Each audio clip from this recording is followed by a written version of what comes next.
Nikki One Titty. Nikki One Titty. You're listening to the Podcast Detroit Network. Visit www.podcastdetroit.com for more information. Well, we're here. It's fucking Sunday, and we're sorry for the delay, but we got a lot of shit going on with the drafts and all kinds of, I don't know, there's trades and shit and all kinds of wrestling. There's 40 hours a week. It's a full-time job. So we're going to get into it right away. This is shit. Yep. This is it. And I'm going backwards. So going backwards.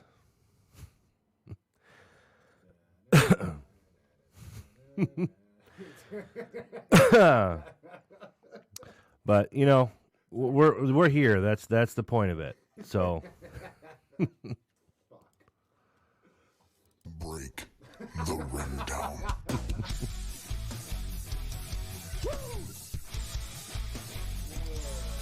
I don't know what I did, but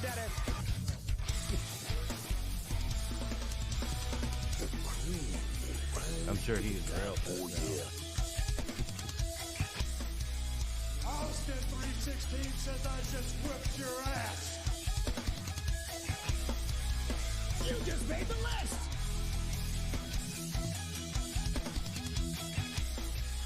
This right here is a family. Hey, this is professional wrestler and professional podcaster Colt Boom Boom Cabana. My name is Killer Cross. This is the Smoke Show, Scarlet Bordeaux. What's up, guys? The Machine, Brian Cage. This is Ryan from Pro Wrestling Tees. Sadly, you are not listening to the art of wrestling, but you made a decent choice because you're listening. You are now listening to. And you're listening You listen to Breaking Down the Ring. Breaking Down the Ring. Breaking Down the Ring. Breaking Down the Ring. Breaking Down the ring. Bring it down. Oh, it's true. It's damn true. This episode of Breaking Down the Ring is brought to you by Chawla Legal Group Estate Planning. Estate planning is for everyone. Whether you're worth $4,000 or $40 million, estate planning can help protect you, your family, and your assets while you're alive and well. Damn. To register for an upcoming workshop today, go to chawlallegal.com/workshops or call 586-273-7157. Again, that's chawlallegal.com/workshops or call 586-273-7157. What the Rock is cooking.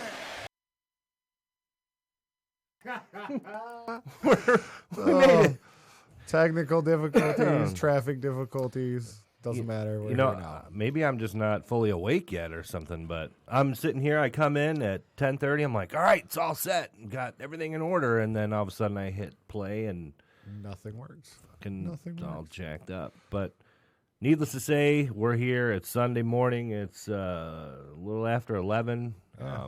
You can tell it's Sunday, too. We've traded our beers for coffees. That's right. We are your ring crew. The symmetrically chested whole effing Joe. Oh, God. Al Nast. Chocolate milk sack's ready. Chocolate milk sack? Is that what you said? Yes. Okay. I like it. That's what happens when you have no balls. You just become a sack. And I'm Nikki One Titty. So, I wasn't here last week. I see you all were. Yeah. How was the show? I heard most of it. It was good until Smitty showed up. Yeah, I figured. Fuck that, I'm out. Usually how it works. All right, we'll see you. Bye. We do have a lot of talked about. The draft finished on Monday. We had NXT, AEW, SmackDown. Fucking first thing, the ratings are just going down the shitter. Yeah, because I haven't even watched SmackDown either. I didn't finish it. I think I got about 30 or 40 minutes left to go. Okay, I was trying to squeeze it in before the show, but I didn't have time. The only real highlight of SmackDown was not really a highlight. The only thing that made anything is they set up Rollins is out as team captain for Team Hogan and Reigns is in. Well, don't jump the gun here, Smitty. Yeah, you're we'll totally. get there. I didn't watch it. Well, so I got like 40 minutes left too. Mm-hmm. But this whole it being on Friday now is really fucking up my schedule. So now if I do something on Fridays, I just miss wrestling altogether. Yeah, last weekend was really tough because I had something going on Friday night, something going on all day Saturday, like all day. And then it's either wake up 2 hours before we do this on Sundays, or just kind of go read the Cliff Notes and go in there and wing it. Yeah. And then Mikey wanted, he was like, see if you guys can watch NWA Power. I did. I meant to. Jesus Christ. I did. It's actually really good. I did too. I've watched both so far. It's amazing. It's an easier watch than SmackDown or Raw. Fuck yeah, it It's is. much easier. Yes. But we will talk about Power because I definitely want to talk about it. But first and foremost, the ratings this week. So we can start with SmackDown. So their ratings for this last Friday show, just 2 days ago, their average this week was 2.4 million viewers. In hour one, they had 2.39. In hour two, 2.493. Last week, they were averaging 2.89 million viewers. So huge dip for SmackDown. And the week before, it was like 3.8 million, right? The premiere week, premiere was it was 3.8. close to 4 million. Yeah. Yeah. So that's a big, and then it dropped off. Big drop off. by a million, and then it just keeps. So almost steadily a going million, down. almost a million. It's and quite a half alarming. in 3 weeks. Yeah. So as far as Raw was averaging 2.28 million viewers in hour one this week. I'm sorry, 2.28 for the whole show, 2.5 in first hour, 2.3 in the second hour, and 2 in the third hour. So it just dipped as the whole show went on. NXT and AEW.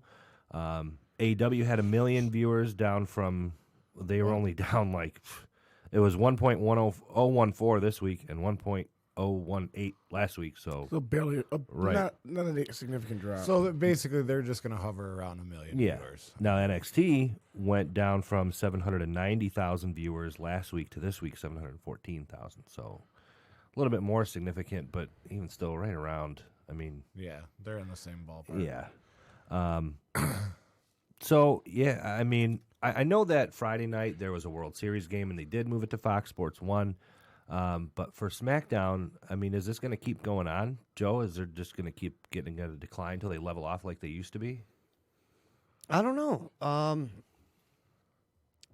There's definitely a disconnect from what they're putting on TV to the audience that's, consuming the product.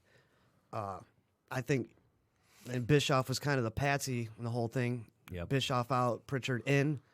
I don't even know that Bischoff really did anything wrong or had a chance. He wasn't even there long enough to really fuck things up. I don't know, man, because they're really going with the football kind of aspect of it. Sure. With the way the draft was, and have robot. The robot and having football people on their show. See, I don't know how. Because I don't know how I feel about that yet. Like, if I like it or if I don't, I'm still kind of like, I don't know how I feel about that yet. Yeah.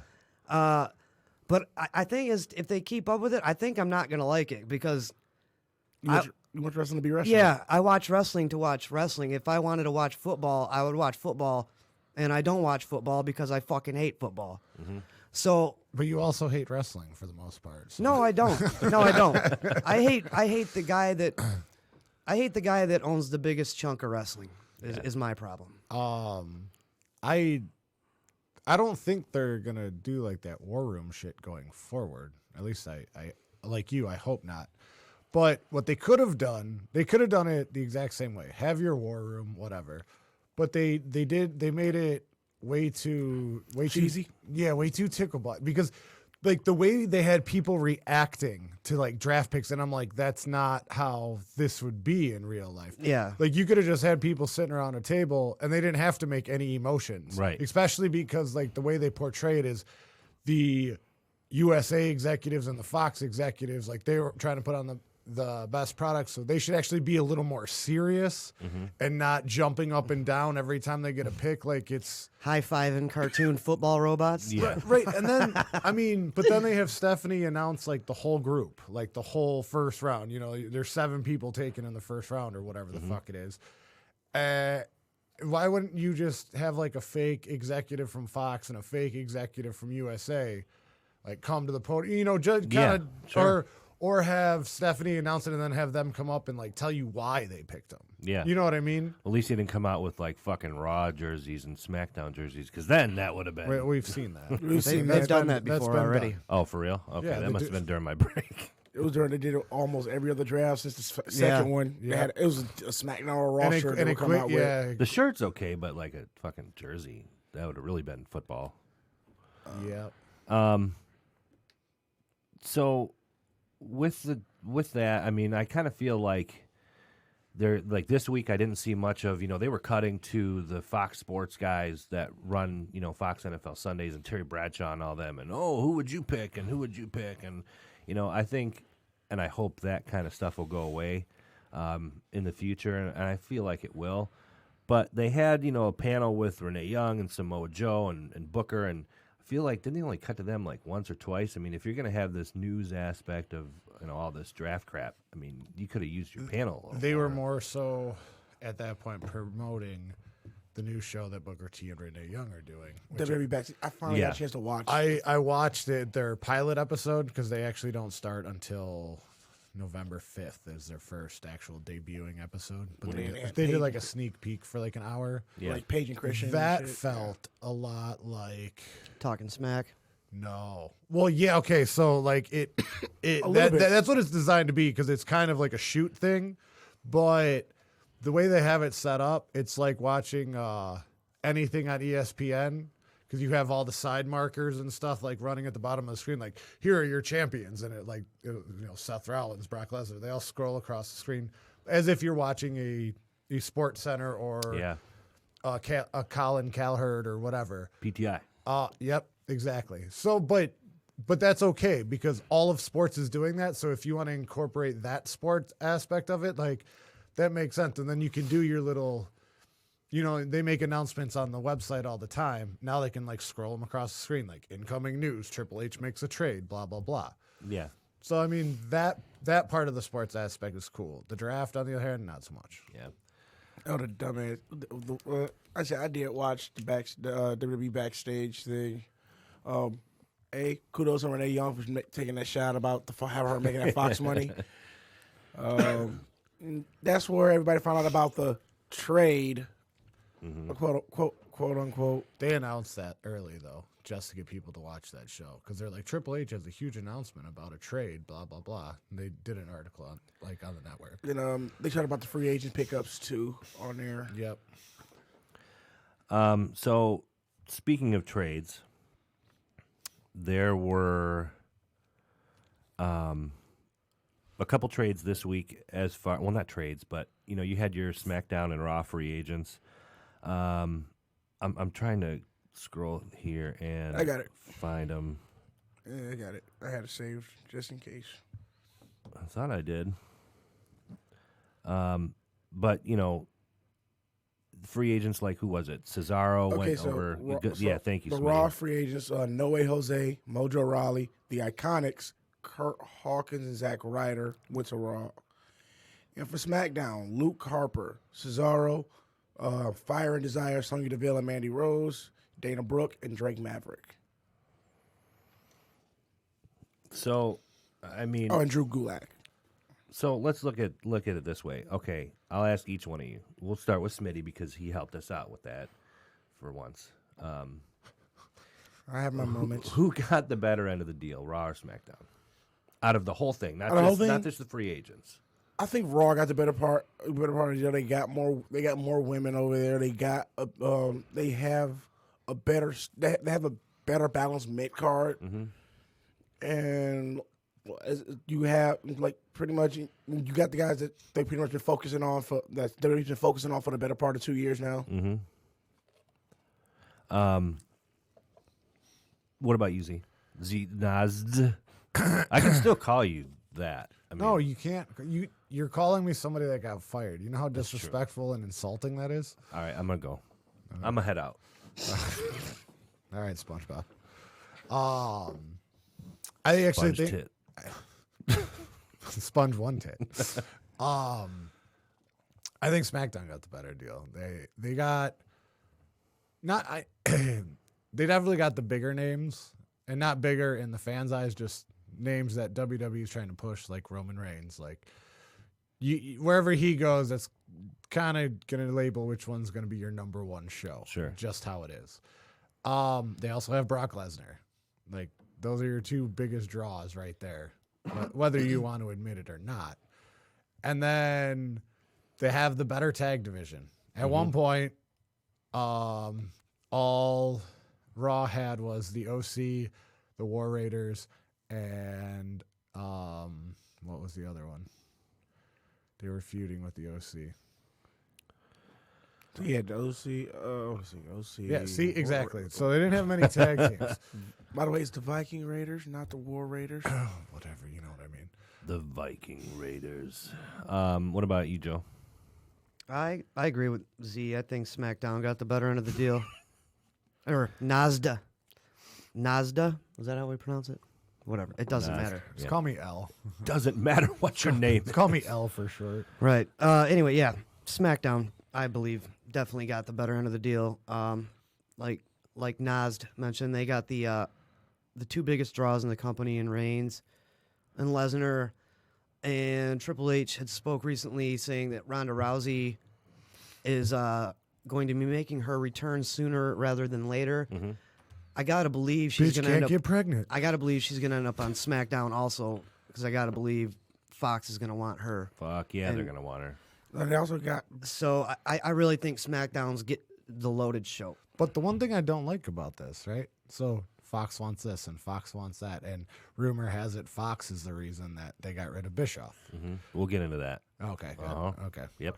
The one dumb thing I thought was like, okay, you picked up Bray Wyatt, but Bray Wyatt's been promoted throughout Raw events all throughout November. Right. Well, yeah, and he's on SmackDown, but he's gonna face Rollins for the fucking title at Crown Jewel. Blood Money. So the wild card rule is not gone yet. Yeah, so much for that hard draft, sticking to your show. So that kind of also gave this draft kind of killed some of the credibility of this draft at that point too.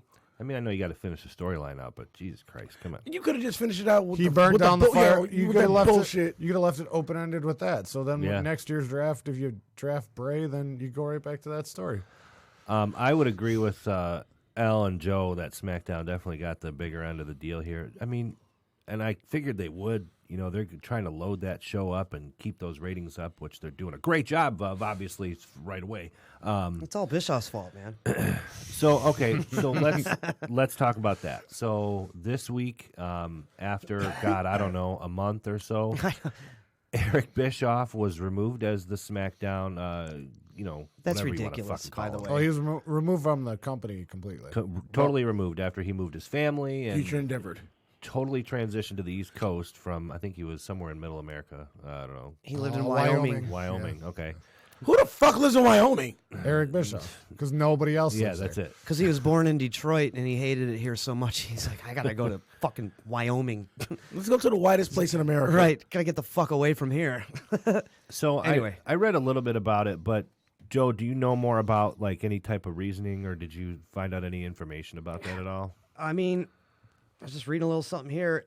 I think this is from Meltzer or one of the guys, but it says, That's who it's from. okay, someone I never heard of. It doesn't matter.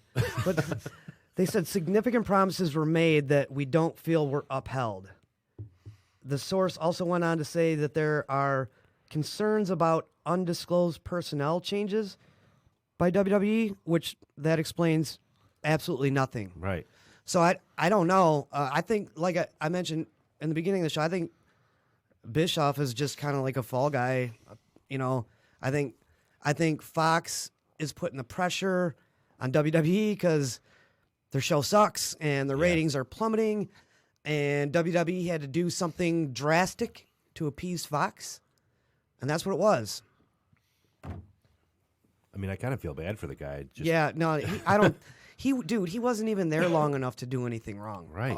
Okay. And if he was making mistakes, he wasn't there long enough to he could have been trained. He's got a mess to clean up. Okay. Yeah, a big mess, dude. A big fucking drizzling shit diarrhea pile from Vince McMahon Right. to clean up. Didn't do it in a timely fashion. Hey, he didn't do it apparently. in 2 weeks or a month or whatever, so they fire him. It's not his fault. That's just a political thing. The problem I see with all of this is all of this is what Fox wants. So Fox, this is a lot like originally when Time Warner bought TNT and they dictated what WCW could and couldn't do to what they wanted, not to necessarily what the company wanted to do. So, and that did not work out well.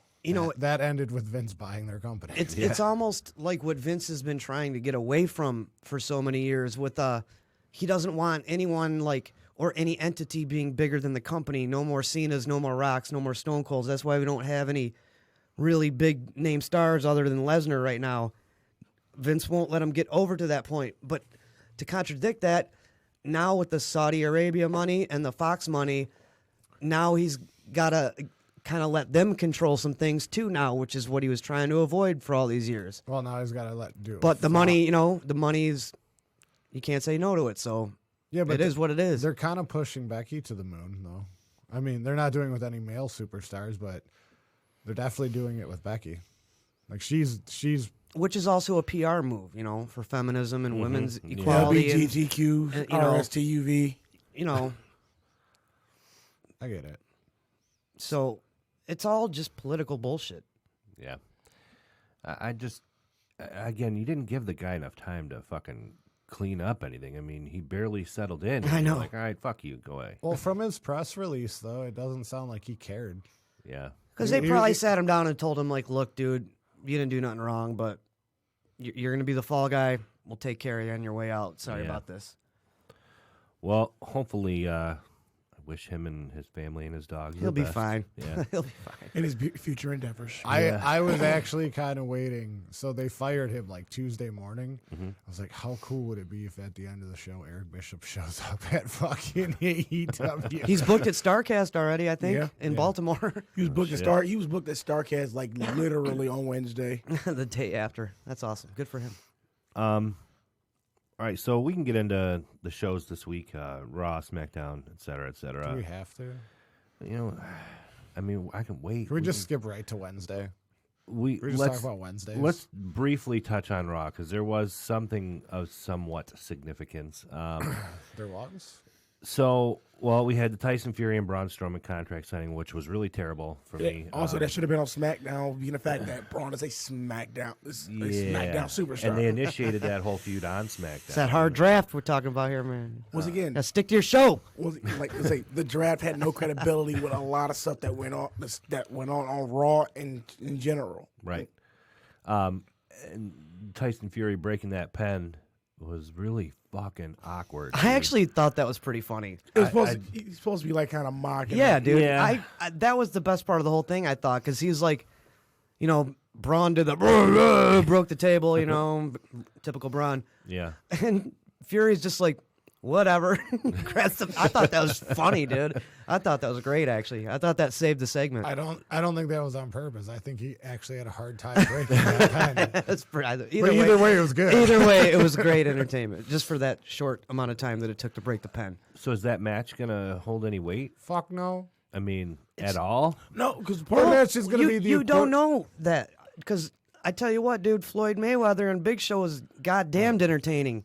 But they didn't do anything. Way, it wasn't a wrestling match. I hate the way that But it was still entertaining. Okay. I hate the way the commentary said, this is the first time a professional boxer has gotten into a No, it's not. Did they really? Superstar. Gorilla Monsoon, Ali, Mayweather, Big Show. No, it's been done before. Thunder Lips, Rocky. No, but in general, commentary kept pushing that. They always want to WWE and their fucking revisionist history. They want to rewrite history. It's it only exists in their eyes, and other stuff's happened that you don't control. Okay, fuck off. Especially I mean, we do it too. Z should have had 4 title runs, and he's only gotten 2. So we rewrite our own history. And 2 of those title runs were technically just hanging on to the belt while it was someone else's reign. Yeah. Z was more of a transitional champion. Transitioned his ass right out of here. Yeah, fuck him. Future endeavor.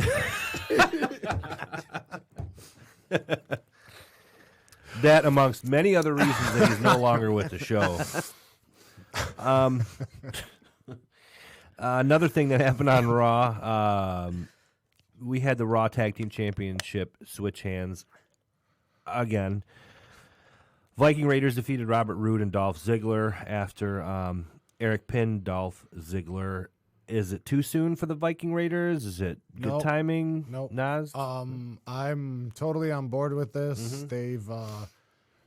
They're probably the best tag team and biggest draw tag team as far as the different platforms they've been on in wrestling. So I think you're giving the indie fan what they want as far as your tag titles. They're an actual tag team, and they've been an actual tag. That's all they do. Like, they're basically tag team specialists. Yeah. So that's good. They're feuding with the OC, so there's still that storyline, and now it can be for the championship. I didn't like Dolph and Rude as a tag team yet. Not saying that I couldn't down the road, but they need like one gimmick. They can't just be two separate guys. They gotta like come together and be one gimmick and see how that works. Overall, they're basically veterans that just got signed to WWE, so I don't see a problem with them holding the titles this early in their main roster career. Well, from what I understand, they're one of, if not the only team that have held. There's quite a few different tag team titles. IWGP, Ring of Honor, NXT, and Raw Tag Team Championships. Yeah. And they've held that. They've had the same personas throughout, haven't they? I mean, not necessarily the name, but like the same gimmick, different names. Yeah. No, they weren't always Vikings. Yeah, they weren't really associated with being Vikings the whole time. That just but they still dressed like that. Not as much until they got to WWE. Okay. They were just War Machine in Ring of Honor and New Japan. Maybe they wore a little bit of face paint here and there. They wore a little bit of face paint here and there. But like they were big just events. basically fucking ass kickers, dude. Yeah. I mean, they weren't calling themselves or Harrison and saying Roddy anything Rowe. about Vikings or anything. They were just The Raid is here. They were just kicking people's fucking asses, dude. Yeah. knocking heads off. Well, that's what they came into WWE now. Now they're just Vikings that kick everybody's asses. Yeah, I mean, I'm down with them having the titles, and I hope they give them a good run because it seems like the last, 4 or 5 tag team champion teams have not held those titles for very long at all. I mean, a month. Yep, they've all been transition champions. WE on either show, not including NXT, has not had a viable tag team division in over 10 years, probably, dude. It's sad. Well, that's one of the things I think AEW... Because they themselves don't even put any value into it or take it seriously. So why would they portray like they do?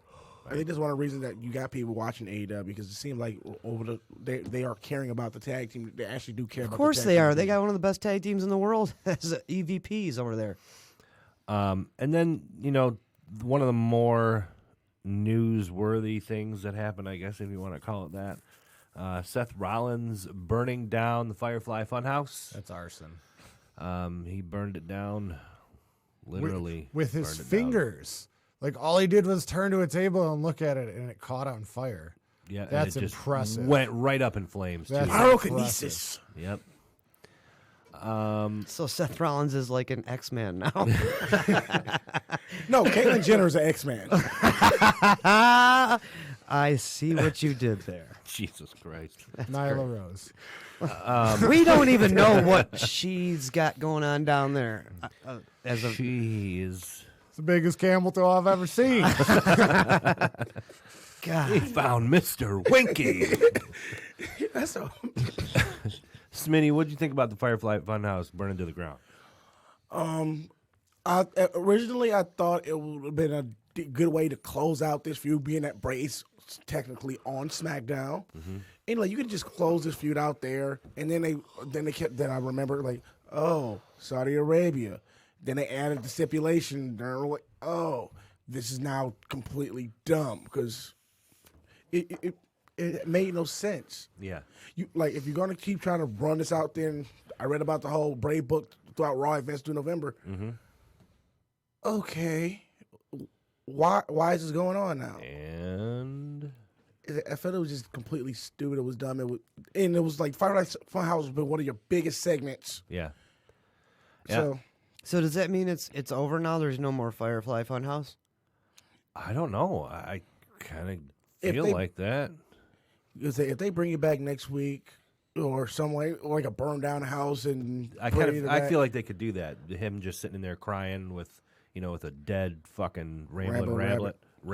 Well, Rambling Rabbit's been killed like Kenny from South Park almost every other episode. So I didn't really like any of that. The one thing I did like that I took away from that segment was like how Bray Wyatt, like the Mr. Rogers character, separated himself from the Fiend. Like, why are you doing this? yeah, sir? like he was like legitimately like, why are you doing this? Like he doesn't. Him and his alter ego are two different people. He's like what? Like literally like not knowing why Seth is doing that, and that's how it came across on the screen. I thought that part of it was well done by Bray. Yeah, but also everything Bray does is well done though. Like they were talking about how when he went into this character, he didn't talk to like certain people that he's really close with for months because he was like getting into this character like an actual actor. Method acting. Yeah. So like Marlon Brando. So I mean, like, in the attention to detail that he puts with every one of his characters or every one of his promos. Yeah. That's what I think he should do. Kind of like go, The Foley especially route? now that Foley passed him down the Mandible Claw. He should go the Foley. He should wrestle like more lighthearted matches as the Mr. Rogers character. And then maybe, when something bad happens to him, he flips a switch, That would be cool. and he's the Fiend. That's too close to Finn and the Demon, though. Well, that's on the Finn's on NXT now, so Yep, you can pull up Okay, trigger. yeah, true. But Finn turns it on when he wants to. Bray could be like, A mental breakdown. Yeah, and it comes out of like he So can't you control have- it. He can't control it. So you have Dr. Jekyll, Mr. Bray Hyde. Wyatt. Right. So you have Bray Wyatt, who can't buy a win and ends up getting mad, and then you have the undefeated Fiend. Like that's what sets Bray off, is he just continuously Maybe, loses maybe as Mr. I mean that's a Rogers? better explanation than anything else.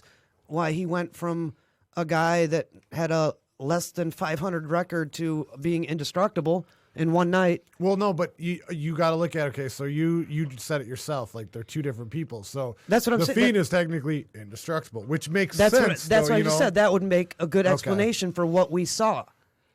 Also, like maybe like use the Firefly Funhouse burning down as a catalyst to get rid of the Mr. Rogers character, and And you make just him be more the of Fiend all the time. Yeah.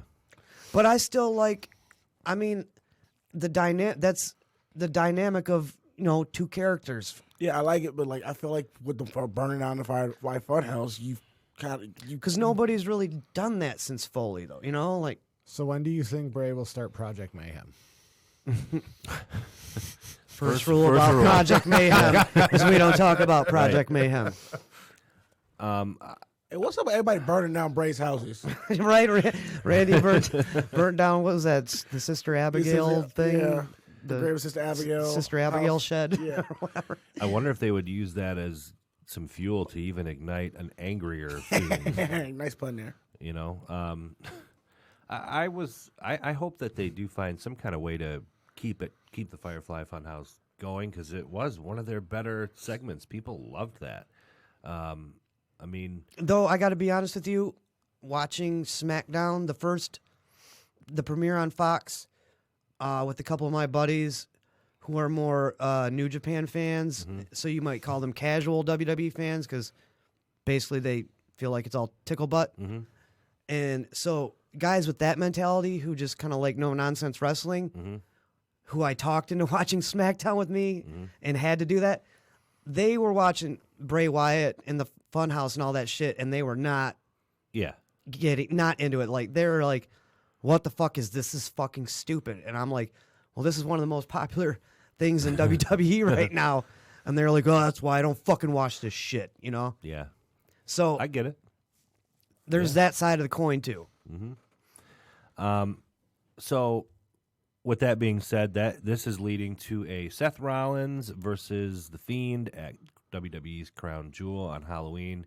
In a Falls Count Anywhere, there must be a winner match. So it's a 2 out of 3 falls match? No, fall's going to be the referee. There can be no referee stoppage. There must be a winner. Right. Okay, so it's like there are no rules. Just they beat the hell out of each other. This is in Saudi Arabia? This is in Saudi Arabia. Yep. I don't know how. What are they? They've had 2 shows in Saudi Arabia so far. I don't know how extreme. The greatest Great Rumble. Royal Rumble, Crown Jewel. Crown Jewel. This is the second Crown Jewel.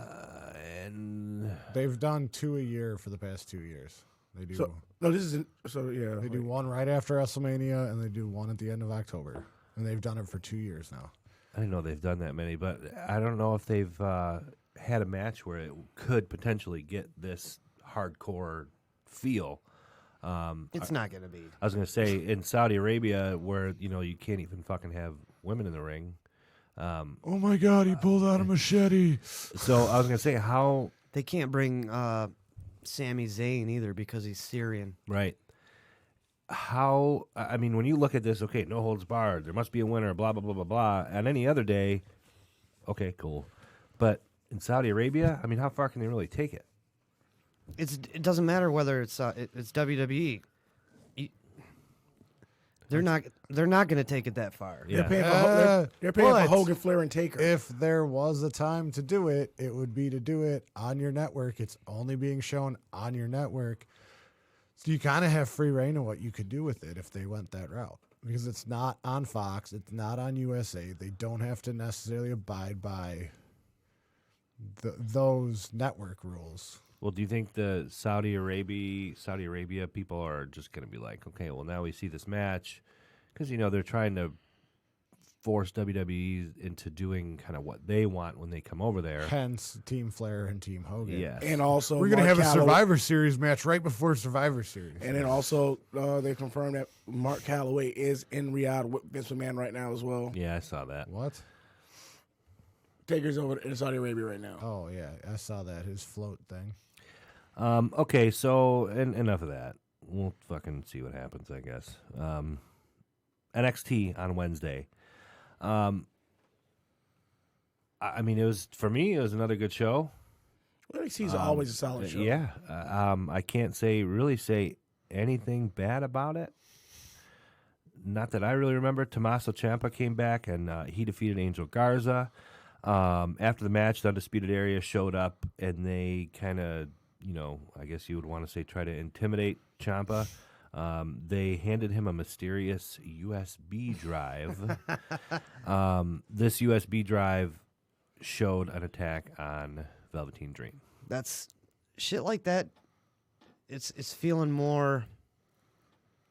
It's just little things, but that's like feels like a Raw or SmackDown thing, which is what we don't want with our NXT. You're gonna get it. Thank you.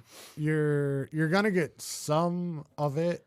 I mean, it's too early to say. Velveteen Dream has sucked ass since they went to USA, and I don't think it's his fault. Yeah, because I think that he's getting wrote for now. Well, now apparently he's injured. And that's the way to write him off. Yeah. I haven't seen yet, and I'm going to see if I can pull it up real quick, what the potential injury could be. But yeah, apparently he's been wrestling injured for a little while. He's out indefinitely with a back injury. That is, let's see.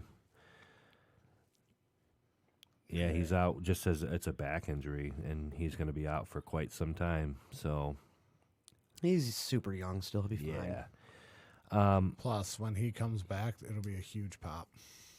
It's because it's probably perfect timing because like I just said, he's been stale since they made the transition over to USA. Yeah, might not have been his fault.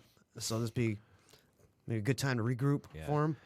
And he's only had that one match on USA with Roderick Strong, right? He's just been kind of coming out. I believe some so. Promos. Yes. Yeah, and not good promos. Not right. the typical. And it's weird because he's like the best person on the mic in NXT. That's right. And the promos he's done on USA are not the typical Dream promos that we used to get from him when it was only on the network. And the only thing that's what's kind of like scaring me about this move a little bit because it feels like I said, that's not Dream talking. That's not a typical Dream promo. Yeah. It feels like someone is telling him what to say. That's not what we want with our NXT. Right. That's exactly we don't want. You're gonna get some some sort of my point about the move anyway. Sorry. That's always been that's always been my point. My point. Didn't mean to steal your thunder there. Yeah, fuck it. The point got across either way. That's what we were trying to get across. Nas, what do you think? I don't remember. That's okay. Imperium ended up defeating Oni Lorcan and Danny Burch. It was a pretty rough match, in a good way. You know, very it was physical. really hard hitting. Yeah, very physical match. But that's what they're like. I watch NXT UK and I've watched Imperium as they start coming up, and Burke and Lorcan are just all their matches are the Brit Am Brawlers. Yeah, I love those guys, man. Yeah. And Oni's doing great work on 205 on top of work with Burch and the I just don't watch division. 205, man. I don't have time. Nope. There's lots of stuff I just can't watch. Yeah. Unfortunately. Keith Lee and Dominic Dijakovic Killed it again, as always. Those two guys are amazing, aren't they? seriously. Those matches, the first one that I watched was the last one, and then I went back and watched the other one, and then, you know what I mean? But They always seem to outdo themselves. yeah.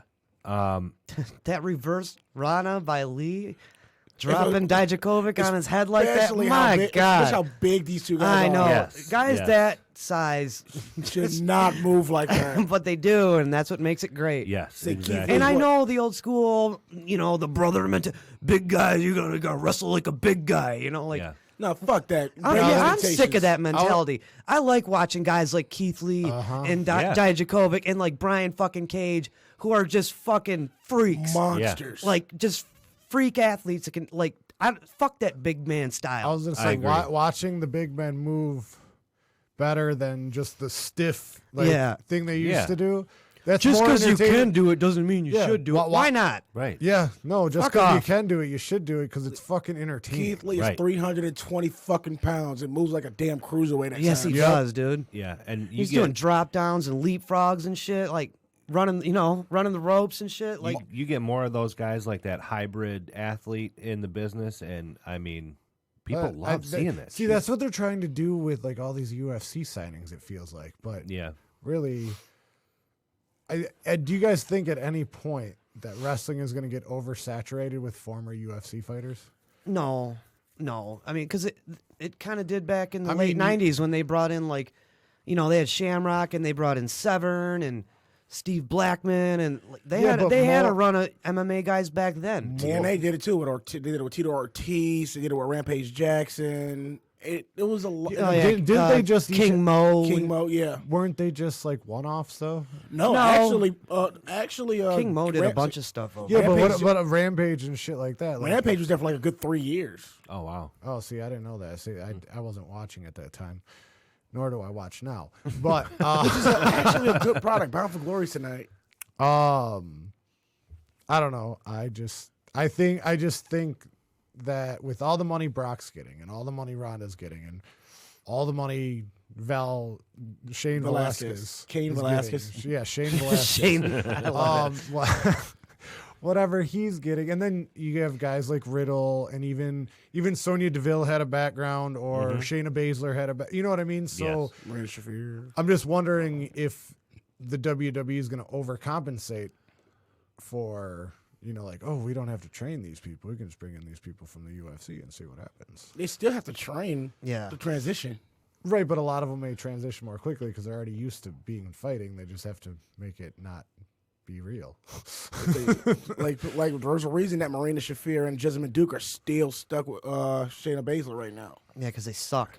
Yeah, I think they'll kind of find their middle ground with it because and their shirts are stupid. Let's fight. Let's play. What the fuck is that, dude?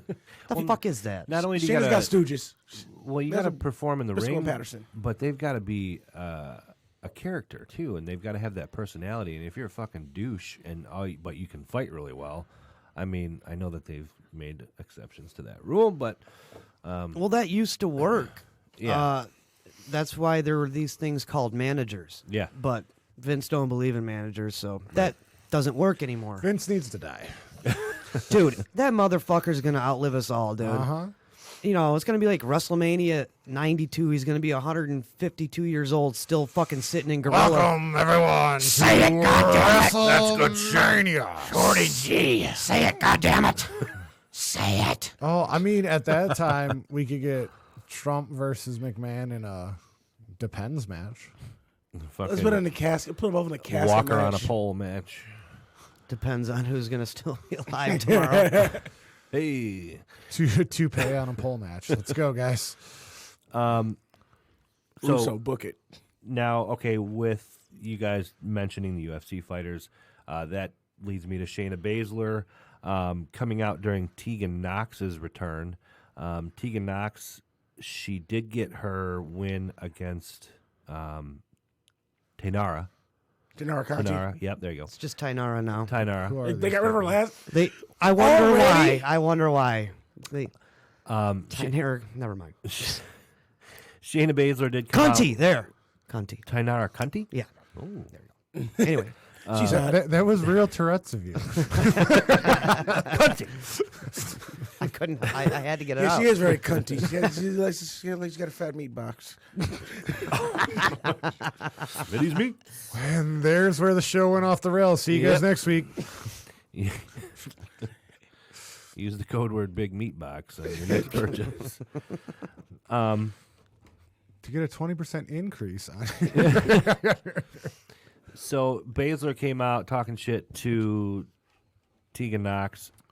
Is this setting up anything? Because I like the idea of Rhea Ripley when she was kind of calling out Shayna Baszler the week before last. So, But she also called out Io Shirai this week. yeah. I mean, is this going to maybe set up a four-way? Are we going to see a women's War Games match? Bazzers.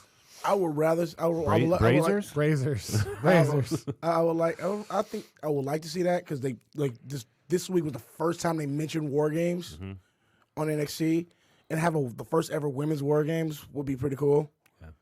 And when I saw Wally's returns, I think we won't see the women's title defended in War Games, but we will see like Shafir, Some kind of number one contender match. maybe. Yeah, okay. And then Damian Priest defeated Pete Dunne, which shocked a lot of people from what I'm seeing. I did not. I didn't expect that. I saw it because I feel like they really want to push Priest. I was going to say I saw it coming because they seemed the way they introduced him and everything on. I don't remember if it was the premiere or it was last week, whatever. Yeah, like 2 weeks ago, I think. Last week when he shot, just kind of shot, came out, Yeah. beat up Dunn and shot the arrow at the string. So yeah, no, I'm kind of glad they did it. I'm a huge fan of Pete Dunne, but the way they introduced Priest, it just made more sense for him to go over. And him beating Dunn gives him Credibility. instant credibility instead of just, oh, look, he's won all these matches against nobodies. Right. Because they're big on records in NXT. Like he's like 1-0 in NXT now, right? Yeah. I'm not too familiar with him. I mean, Came from Ring of Honor. He used Punishment Martinez. He used to Porn be name. Punisher Martinez, but Marvel didn't like that, obviously. Then he was Punishment Martinez. Now he's Damian Priest. And they introduced him as Punishment Martinez. They did, and he lost in NXT under the Punishment Martinez name. Really? And then came back as Damian Priest. Yeah. That was when they changed. They did a complete overhaul of people's names. Like they brought Cameron Grimes and all of them. Yeah. No. That was for that tournament. Yeah, and then DJZ is Joaquin. Yeah. And something. ACH is something else. Miles Jordan. Yeah. Oh, Jordan Miles. ACH has the biggest teeth I've ever seen in my fucking life, dude. That guy should never. Yeah, that nigga got buck teeth. Never, ever, ever smile ever again. He gonna be the smiling, happy, dancing, cool Shawn character. Michaels thinks you should lose your smile. he gonna be that happy, dancing, singing coon. Glad you're awake. Wow. I'm glad Smitty's awake now. He's in such a better mood. I'm talking wrestling. There was a lot of stuff going on earlier, so I don't want to talk about. Good, because we're here to talk about wrestling. Yeah, that's why I'm happy. More wrestling. More wrestling? We're moving on from Monday? Nope, we're still on Wednesday. Oh, we're still on Wednesday. Still on Wednesday for AEW Dynamite. Dynamite. This is like the one show I actually watched this week. Just real quick for me, it's been. I don't think it was the best episode that they've had, but it's probably. I mean, they've only had 3. Episode number 3. But, it's not the best. Probably second best out of 3. It was still solid. It was really good. I mean, I enjoyed almost every minute of it. There were a couple things I was a little fishy on, but we'll talk about that. People were criticizing the main event online, like Darby Allin and Jericho, but I didn't see why. Like, seemed like a pretty okay match to me. Yeah, I saw some people mentioning, Jericho's old and he can't move as well. And people try to dog Marco's stunt. He is getting old, and we'll talk about both of those. The first match, the opening segment, you had the Tag Team Championship Tournament match. SCU was on their way to the ring, and the Lucha Brothers fucking beat the fuck out of them. But more specifically, Christopher Daniels. Yeah, dude, that Daniels. package on the ramp, absolutely brutal. Yes. And so then Scorpio Sky came out to I thought that was well done, because if you watch Being the Elite or whatever, they had this whole little segment on, like, who out of the 3 was going to compete in the tournament. Yeah. And they're like, and, Daniels was like, it should be Scorp, go with youth. And Scorpio's like, nah, should be you, go with experience. And last week, inevitably, they decided to do Daniels and Kazarian. Mm-hmm. And so that was like a kind of a perfect way to, like, transition Scorpio. Yeah, transition And he Scorpio wrestled with one shoe and one sock. Yeah. And then he took them both the other shoe Yeah, off. that's right. and finished the Fuck it. match. Yeah, when the shoe came back into the ring, That was great. I died. I was like, this is great. But also, it shows you I how think talented did Scorpio JR Sky pop is. at that? They show his shoe back. What was that? But also, it's a testament how talented Scorpio Sky is. He really is. And he's one of those younger guys that is finally getting He's like not a that television. young, dude. No, he's been around a he's long like time. He's Younger. like 34. I said younger. If this is one of his first times, like, on a major platform. Okay. He deserves it. Yeah, and it was a great match. I mean, I like the best friends work in the ring. And that's another one. Just like I was kind of surprised that Dunn and Priest. I thought the best friends would win that match. Yeah, based on So when SCU, after when the SCU attack, won, I was like, "Fuck yeah, man, that was sweet." Was that AEW is making you care about their tag teams? Yeah, And you know what? It's not that hard to do. It's not. No. It's really not. It's not. I mean, Let's see. Even with the Luchasaurus injury, and well, how is he injured? He tore his hamstring. He's out for 3 to 6 months. Okay. Okay, so And that was a good match too. well, with that, so you did have another AEW Tag Team Tournament match. The Lucha Brothers were facing Jurassic Express, which was supposed to be Luchasaurus and Jungle Boy. Jack Perry, as Yeah, he kept calling him Jungle Jack. Jungle Jack. And instead it was Marco Stunt and Jungle Jack, because Luchasaurus ended up with a hamstring Doesn't injury. Jungle Jack sound like it should be a cereal? Or like a drink, like some booze. it could be a restaurant. Come on down to Jungle Jack. Come have a drink or a at porn star. Jungle Jacks. I feel kind of bad for Luchasaurus because he was probably one of the most over guys in the company at this point. but apparently he's really injury prone. He was having some injury issues when he was in WWE developmental. When I read up on that a little bit, and he was out for quite some time. I think it was like an ACL injury. He's a He's a big so guy. I listened to his. Gnashing it. He did a podcast with Jericho. Yeah, I listened to that. It one. was his meniscus. Okay. One, he injured his shoulder on another. But he is injury prone, but he's never had like a long standing injury. It's been like, 3 to 6 weeks and then you're back. So it's been like an ankle sprain or, nothing like. So this is big as one right now. Well, he's a really big guy, wrestling a very high risk style for his size. So he's gonna get. But he's Kevin Nash. He was actually a gymnast too. That's where a lot of his acrobatic shit comes from, because he wanted to make sure he took that in the ring. And Trent Beretta is actually the one that kind of like helped him figure out his style, like what exactly he wanted to be. Because when he was in WWE, he would try too much to do the acrobatic style, and it kind of hurt him. So he's found a happy balance, and now he's injured. So Tail that whip. sucks. Okay, so a little sidecast here. With that being said, do you think that the idea that he's a bigger dude and he does these kind of acrobatics, does that prevent more guys like Keith Lee and Dominik Dijakovic and Drew McIntyre from going to that level because they're afraid that they might injure themselves? They might be at more of a risk. I'd take McIntyre out of that conversation. Yeah, that's more of a brawler. He does wrestle more of a big man style. It may get others to think that way, like people that may be talking, see, this is why you shouldn't wrestle that style. Yeah. I don't know if it necessarily makes the wrestlers themselves think like that, because I think There's more managers and they bookers. want the wrestlers themselves. They're going to want to do what they want to do. Yeah. And it's going to be up to management and the agents to tell them what not to do. Which stuff like that might make managers and agents say that kind of stuff, what not to do more. Yeah. Now, one thing in that match, and I might not be familiar with this, so it probably won't be as big of a deal as I thought it was.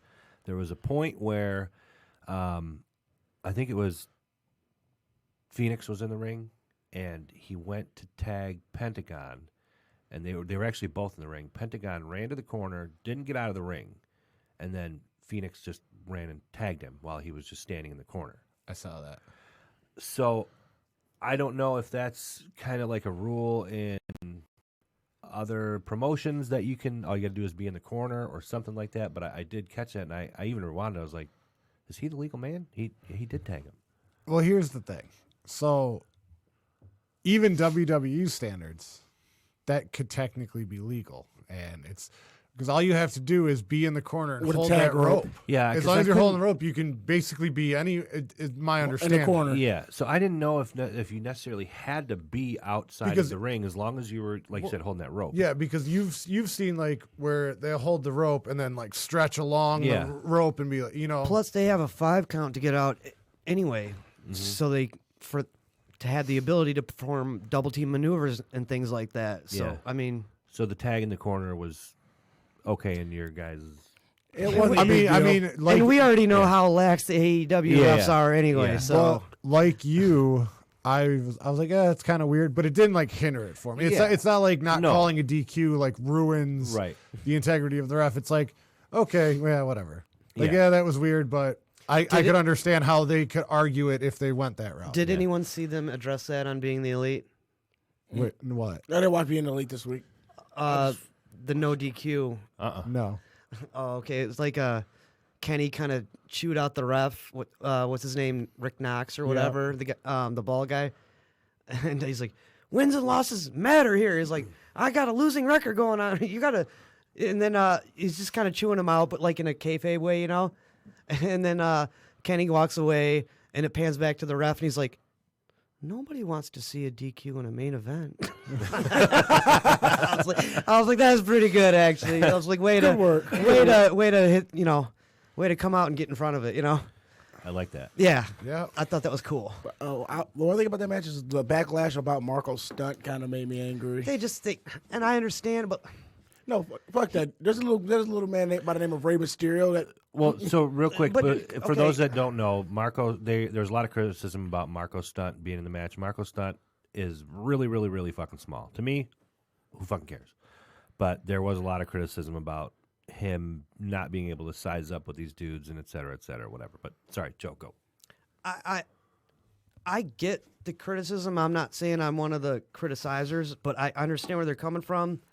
It's kind of hard to believe. He does look like a little kid. And then when you want to compare him to people like Rey Mysterio, though, Rey Mysterio is short, but he's jacked. Marco's stunt is a little kid. Like, there's a difference. He's not Rey Mysterio. Rey Mysterio is a top caliber athlete, and he's got muscles, and he has the look. He's just short. Even when he started, Marco Stunt was twice his is size. not any of that. Any of that. None of it. So I get it. He's a good athlete. But he can bump around and do some things in the ring. That doesn't mean he's a good athlete. Marco Stunt would be the perfect 24/7 champion. I mean, Drake Maverick is 10 times the athlete of Marco Stunt, okay? And twice his size. Yeah. Let's be honest here. I mean, I get where the criticizers are coming from, but it's all wrestling is subjective and everything's about perception. But although he put on a good match, And it was a good match. And yeah, I thought it was very entertaining, and he did a good job. Yeah. And it's a different time now. There's a lot of smaller. The average size of the wrestler is a lot smaller today than it was 20 years ago. Mm-hmm. Everybody's 6'3", 6'4", 280 pounds. Well, and that's going back to the whole Meat suspend your, disbelief. And I get that when you see a guy like Marco Stunt in the ring against much larger athletes, it is harder to suspend your disbelief. But then again, a lot of wrestling companies and individual performers themselves are kind of looking at today's day and age in wrestling as like a comic book presentation where, like a Black Widow can just kick the shit out of anybody. Mm-hmm. So that's kind of what they're going for in some aspects of the wrestling scene. So I get that. Yeah. But I get both sides of it. Yeah, for sure. Don't criticize the guy for just being small. Criticize him when he starts fucking up, because he's not he's not fucked up yet. And that's really the only thing. Like going back to, and we'll get to Shorty G or whatever. That's like the only thing in society that's okay to shame people about anymore. You can't fat shame. Can't slut shame. You can't slut shame. You can't ugly shame. You can't race shame. But you can still criticize someone for being short, even though they have no control over that. That's still acceptable within society. I just find that kind of funny. That little sidecast there. I don't know. You sound a little butthurt. It may, affect my life more than other people in this room. Let's keep this short. Santana and Ortiz defeated John Silver and Alex Reynolds in a very quick match. The LA Experience. Yes. Now they're called Pride and Powerful. Dude, they should have went with the LA Experience, man. Yes. That would have been the best name Pride ever. and Powerful sounds like an LBGTQRSTUV move. Or it sounds like a white power fucking group. Pride and Powerful. It sounds like a white power heavy metal band. Let me just say that their fucking entrance music, their entrance music is fucking annoying. Is dumb. Fuck. It was stuck in my head this morning. It was driving me Don't have fucking pride. nuts. You can't be powerful. And just over and over again. Does anyone notice too that Dustin Rhodes comes out to basically Green Day? Yes. Okay. It's like, oh, that's Green Day.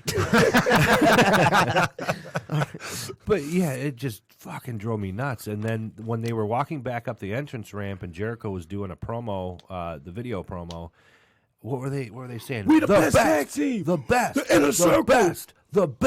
The best. Just kept, and you're trying to listen to Jericho's promo, but all you could hear was them in the background. Like somebody didn't fucking turn that mic off or whatever, and it made me cringe. That was one of my downvotes for also, the night. this is why they had Conan for so long in Impact.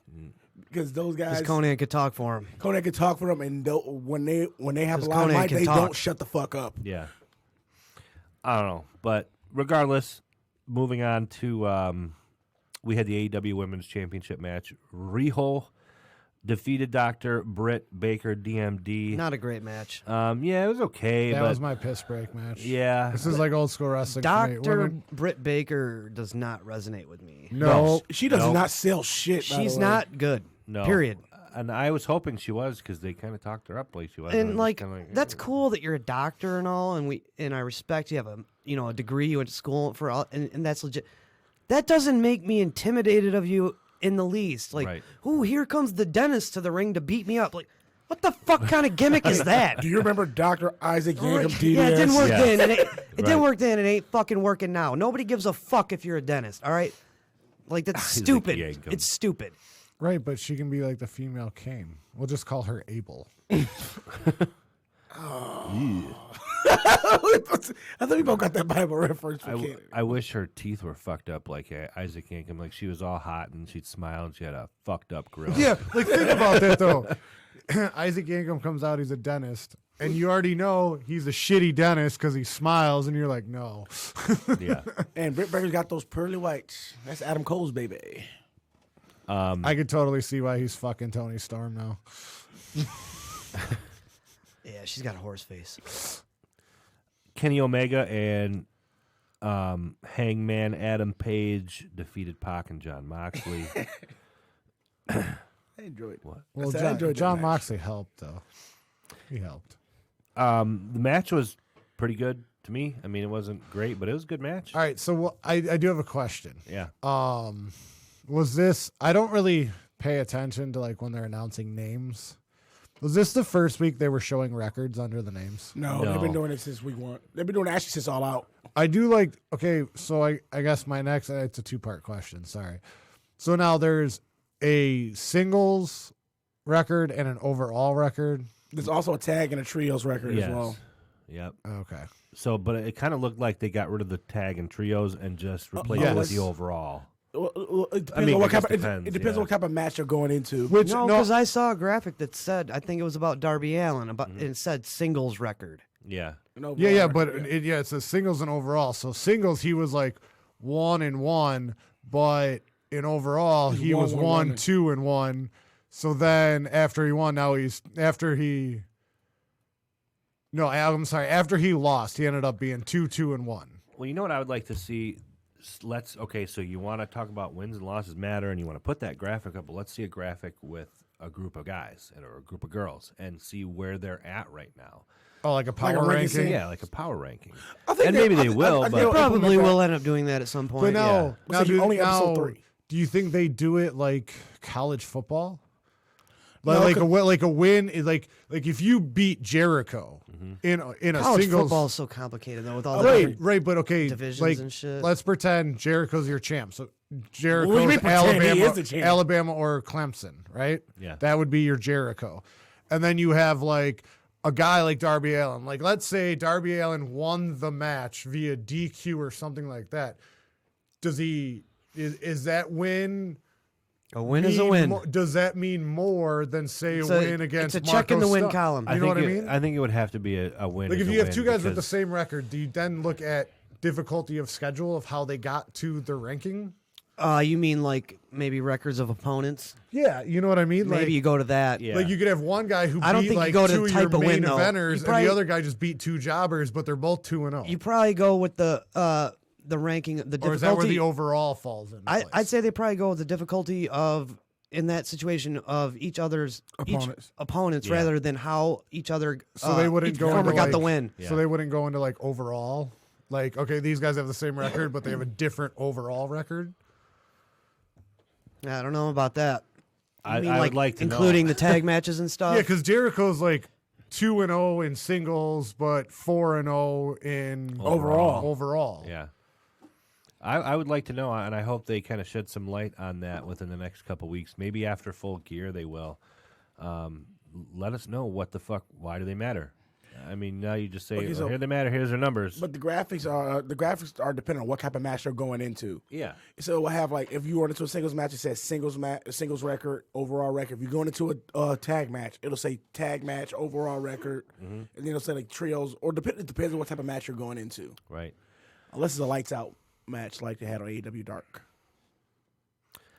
I don't know. I guess we'll have to wait and see, but I do hope that they start really shedding some light on what we're going to be expecting out of the whole wins and losses matter. I said wait till we get to like week 10 before you figure out, and then from there figure out a power ranking system. Yeah, and I'd be fine with that. I just want to know. Patience.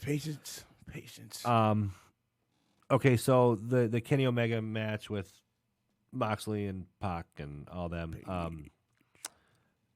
I thought the match was a good match. When Moxley and Omega pulled out the broom or the mop or whatever the fuck. It was barbed wire broom. He's a cleaner. And the bat. Was that a good? I kind of felt like that was a good way to get the match ended by Moxley bailing on Pac, and then that sets up Pac and Moxley next week.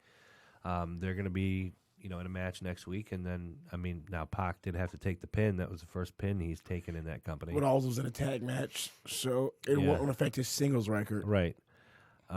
Joe, is that a good way to end that match? Yeah. Yeah. Yeah, I got no problems with that. Yeah. Did you guys notice Pac getting injured? He cut his hand or whatever? He cut his hand on the barbed wire. He cut his finger on the barbed wire bat. Yeah. Yeah. I saw that because I'm like, where the hell did that blood That's come what from? I had to rewind. I was like, where's that blood on coming the mat from? from? And then I look at it like, oh. I was like, Pac it's when he threw the bat out of the ring. He fucked his finger up. So at least we know they're using, unlike WWE, their barbed wire. Real barbed actually wire. cuts you, They don't round off the edges or whatever. Yeah, like I say, I kind of have a feeling they were going to do that with the thumbtacks thing over the last during the Cracker Barrel match. Yeah. No, AEW's kind of proven they're not pussies. They're not. They don't shy away from blood like WWE does. So. And then the main event, we had the Philadelphia Street Fight for the AEW World Championship. Chris Jericho, who is El Champion, defeated Darby Allin.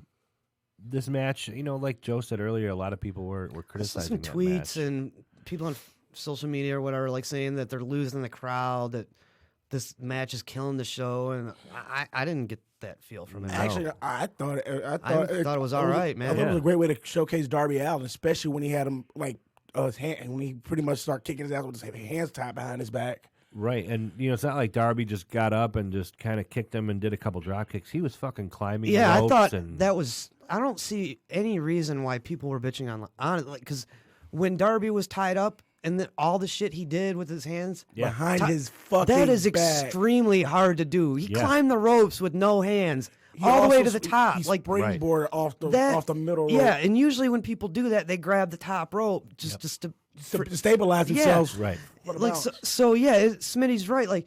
That was a great showcase opportunity for Darby to showcase his skills. Yeah. And I thought it was super impressive, everything he did while he was tied up, dude. I thought so too. I thought it was a great, way to put him over as a great way to beat him without making him look weak. Right. Because it's allowed in a street fight. Jericho can do that. He's not breaking no rules.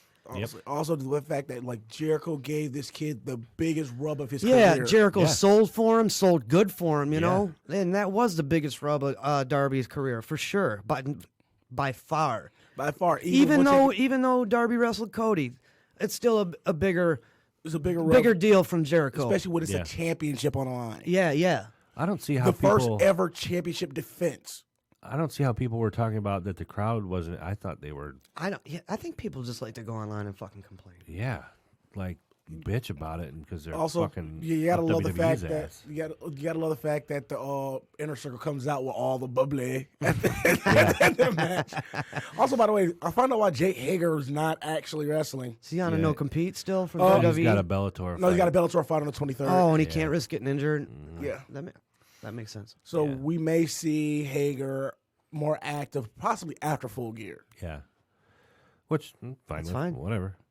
But yeah, overall, I mean, AEW Dynamite was a solid show again. The ratings went down a hair from last week, but they're maintaining that 1 million viewership, and that to me, that's kind of what's expected. They're not a really big company yet, and people, See, next week we got. They've had 3 shows on TV.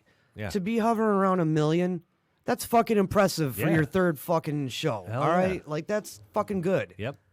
And honestly, I'm looking forward to next week because you got the semis of the tag tournament, and I'm really that Mox and Pac that match. That's going to be a draw. That's going to draw in some viewers because that's 2 old WWE guys. That's a casual viewer draw. Hey, I know those guys. And those are also 2 guys that anybody that knows the former WWE, those 2 guys that were misused throughout that company. Severely. Why are Dean Ambrose and the man that everybody forgot wrestling this week? Why are Neville? Yeah, and the tag team. What? Yeah, go on. Tag team tournament semifinals. Is this? I mean, are we setting up for SCU and Lucha Brothers in the final? No, I think I don't fucking know anymore. I think we're setting up a private party, Dark Order. Yeah, I thought at the beginning. That's what I thought from the beginning. What SCU? No, I think I said that in our chat somewhere. I said it somewhere. Private party, Dark Order. Yeah. Mm-hmm. And I think Private Party would become the first ever AEW tag champions. Nah. I thought at the beginning of this thing, I thought it was going to lead to the Lucha Brothers and the Young Bucks. Yeah. Now, I mean, I don't know. At this point, and this is what I like about this is I don't know. So what teams are wrestling next week again? So next week you got SCU versus Dark Order, and you got the Lucha Bros versus Private Party. That's gonna be fucking killer. Yeah. Yeah. And that's what I'm loving about AEW is because they're Not the Dark Order match. I mean the other. Oh no, that Lucha Yeah, Bros private but party. either way, you're looking at both these matches, and either team could win. Yeah. And that's why I'm not like, with Unfortunately, Dark Order is going over SCU. It's going to hurt my butt. WWE, I can sit there and pick the card like within 30 seconds and just kind of like bam, bam, bam, bam, bam. But now I'm like, I don't fucking know. But like, honestly, like with the Bucks being in charge of the tag division, they're trying to get their teams over. Teams like not many people know who the Dark Order is. Not many people know who Private Party is.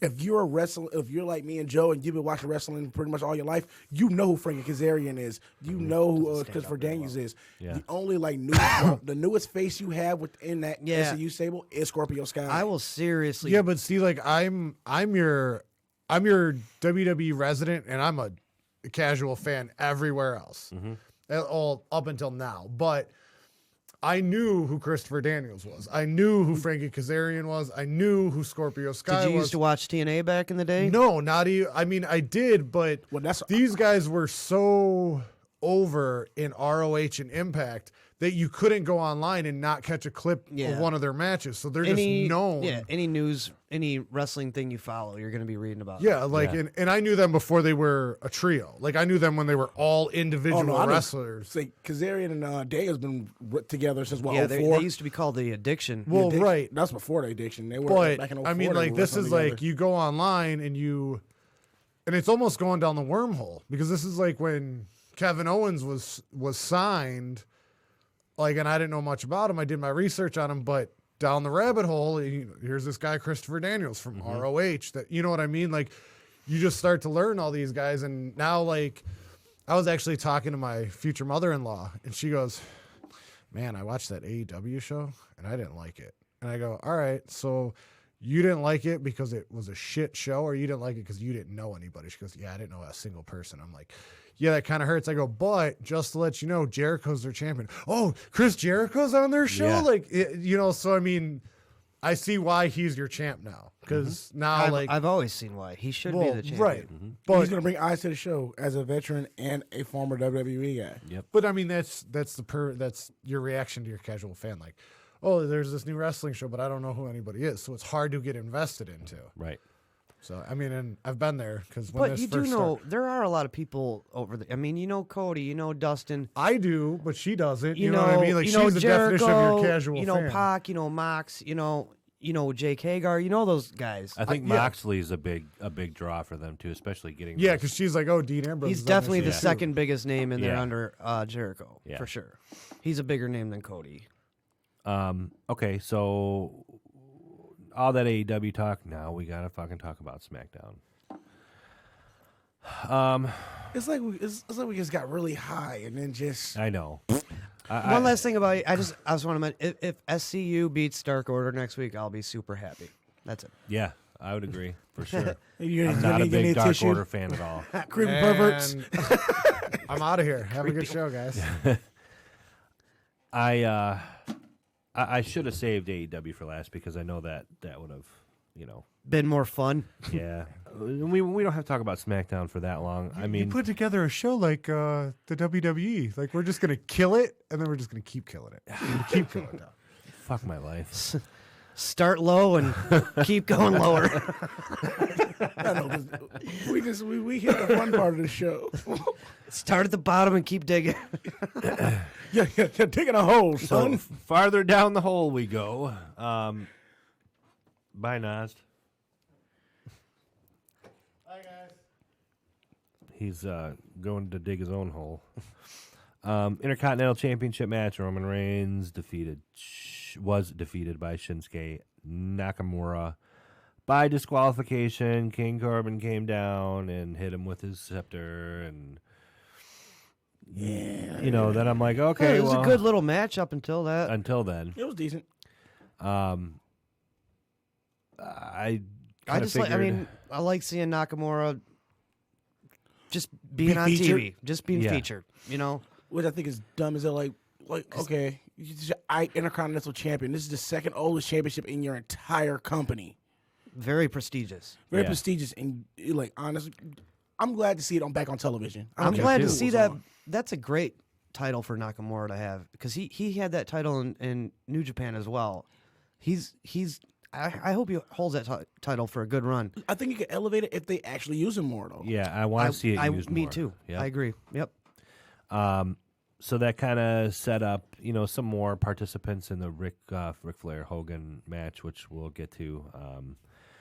Shorty Gable beat Curtis Axel, and after the match, he did a little promo about don't hold people back that are short, and be happy with yourself. And now he's Shorty G.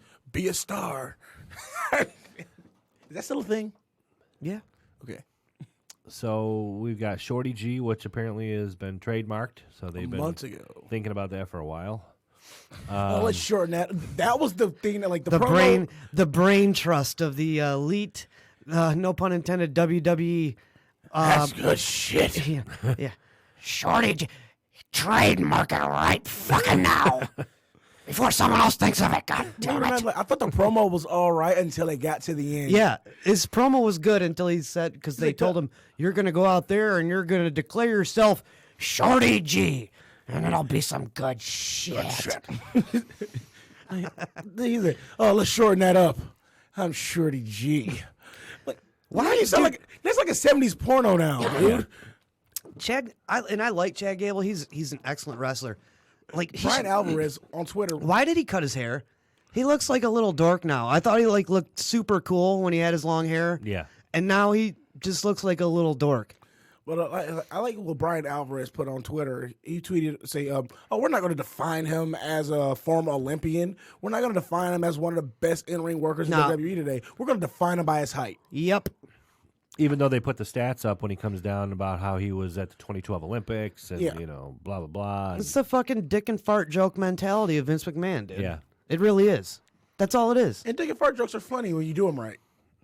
And they don't do them right. Yeah. It's not easy to do a dick and fart joke right anymore. They're fucking played out. That or somebody gets offended. This is a very elementary level of,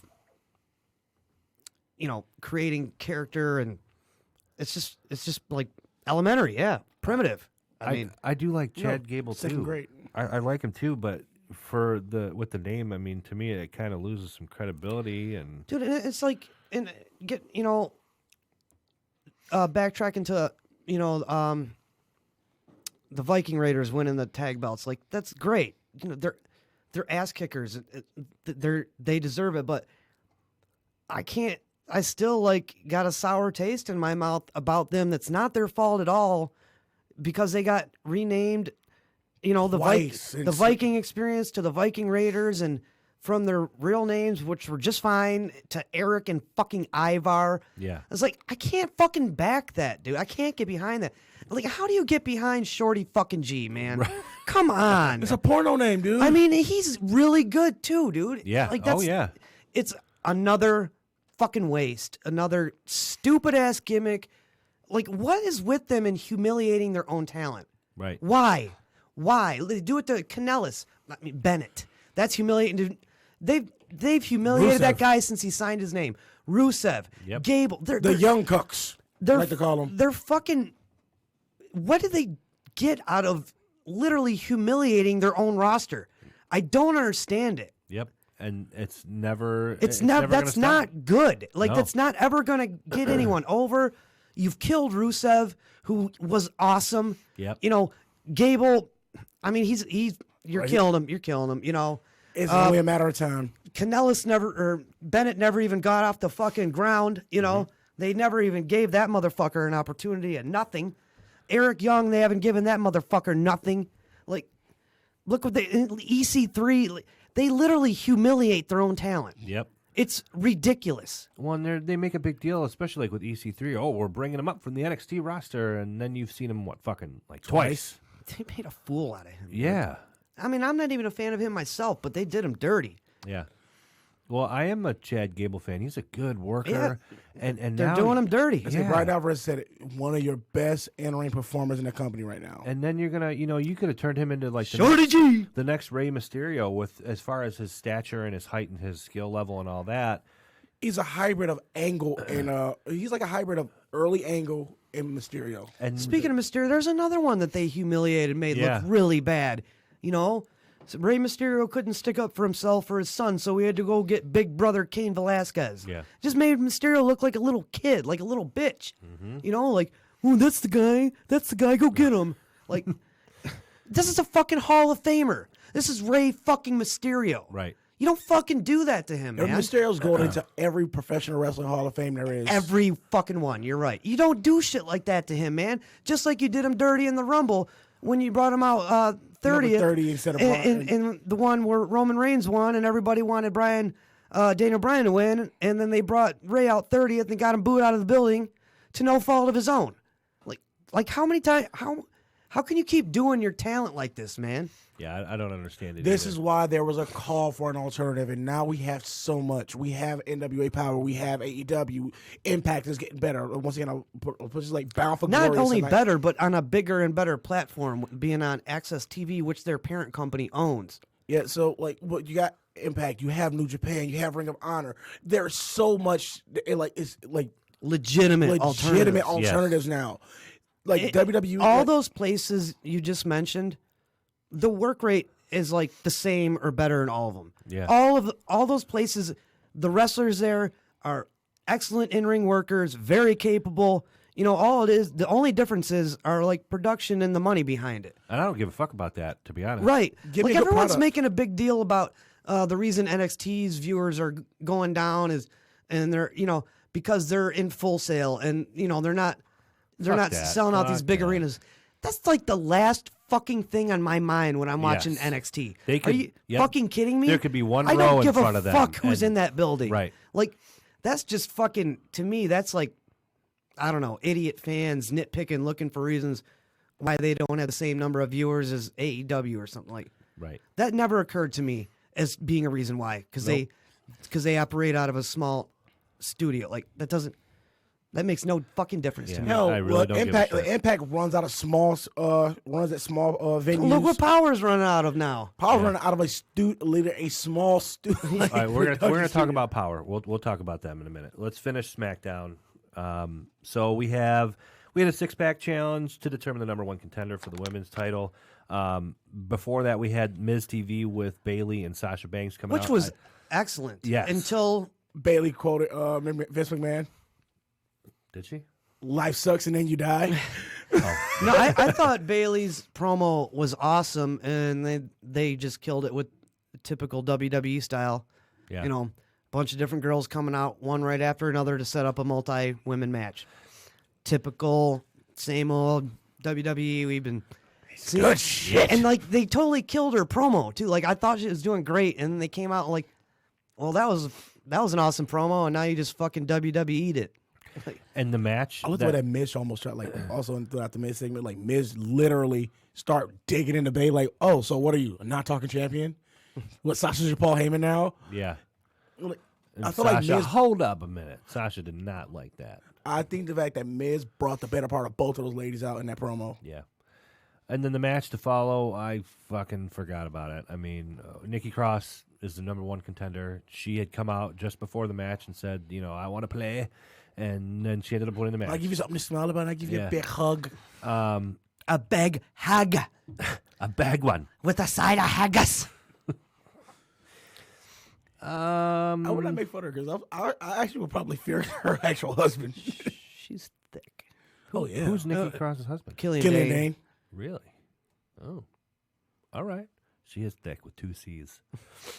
Then we move to the main event, Roman Reigns and Daniel Bryan defeating Shinsuke Nakamura and Baron Corbin. Reigns was announced as the new team captain of Team Hogan, and Daniel Bryan pinned Nakamura after a knee. So I don't think Team Hogan's complete yet. I know they have. No, both teams are set. I was just on. So both teams are set. It was So is Bryan on Team Hogan? I think Bryan is. Okay. Let me make sure. Let me double check this because I was looking at it last night, and they had featured what are news. And then Bryan they just kind of stopped him from what was an excellent heel run and just turned him face with no explanation. Yep, just. Good guy again. Here it is. Yep. No, here it is. Team Flair isn't complete. Hogan's team is complete. Team Hogan is Roman Reigns, Rusev, Ricochet, Chad Gable, because I refuse to call him another one, and Ali. Team Flair is Randy Orton, King Corbin, Bobby Lashley, Shinsuke Nakamura, and the last person has not been announced yet. Well, I'm sure we'll find out tomorrow. Now, with that being said, so that's leading us into Saudi Arabia pay-per-view, Crown Jewel on October 31st. It's at like 1 o'clock in the afternoon because they're over on the other side of the world. So we have a Team Flair versus Team Hogan match that Smitty just talked about.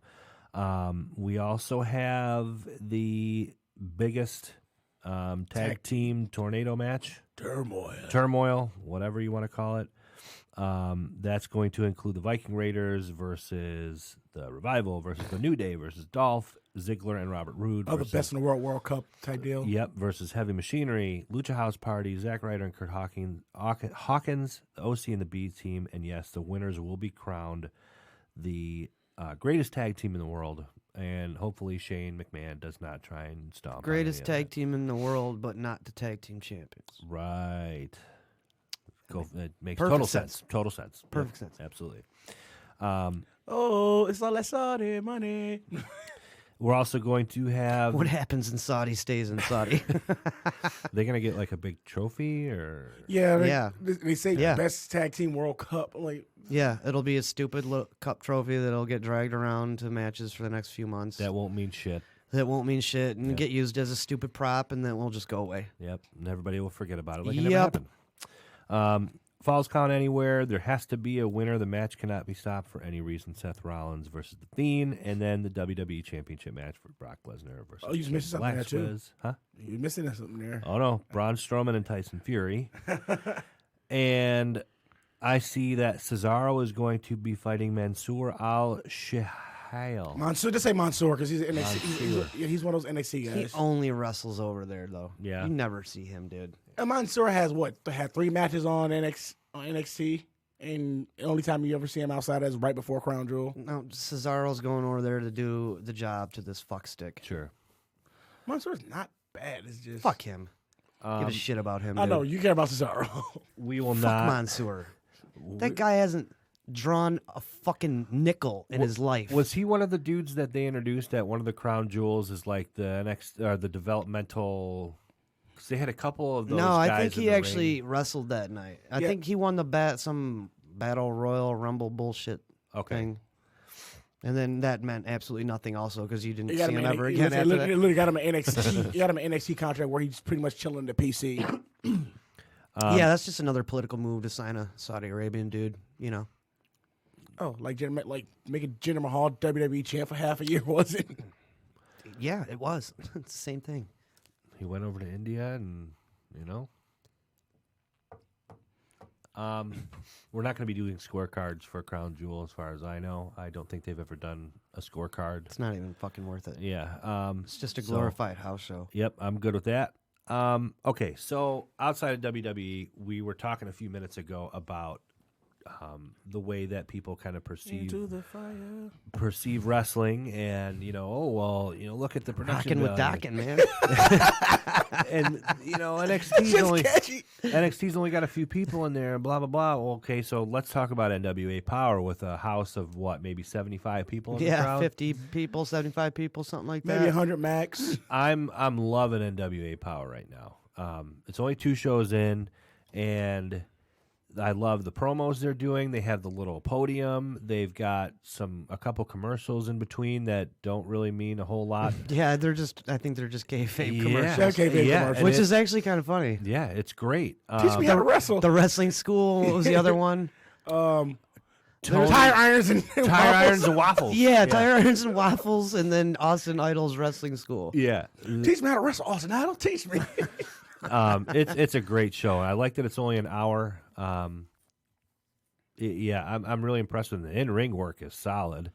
For the most part, these guys are really good. There's good talent there so far that I see. I marked the fuck out when I heard a certain voice. Are you talking about Mr. Anderson? Yeah. Like, so I'm a big fan of I'm a fan of Colt Cabana. I'm a fan of Mr. Anderson, but he's not been doing much like lately. Yeah. See, I'm not familiar. I knew Colt did some stuff with them and over there, and he was a North American champ for a minute and lost it to James Storm, who has it right now. But I didn't know that Colt was like that much of a fixture over there. Like, they feature him in the intro reel, you know? Like, I didn't know he was like a regular player over there. Apparently he is, and so good for him. And yeah, it was cool seeing Mr. Anderson, Kennedy, whatever. Yeah, that was really cool because I didn't expect that at all. Well, like during some of the promo videos, I thought I saw his face, but I'm like, that couldn't. And then I'm watching on Tuesday, and I've got a partner, and it's Mister. I'm like, oh my. Yeah. They're gonna have a pay-per-view. I think it's sold out already. Early December. Mm-hmm. It's already sold out. Yeah. And where's it gonna be? Atlanta. I mean, in Atlanta. Is it gonna be in the studio or? No, I think they got a different building. Okay. But I don't know how many seats it hold. Yeah.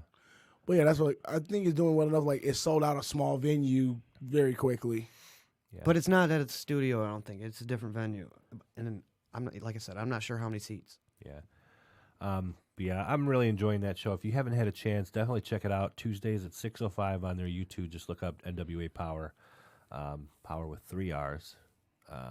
Yeah, it's definitely solid. Allison K's match was good.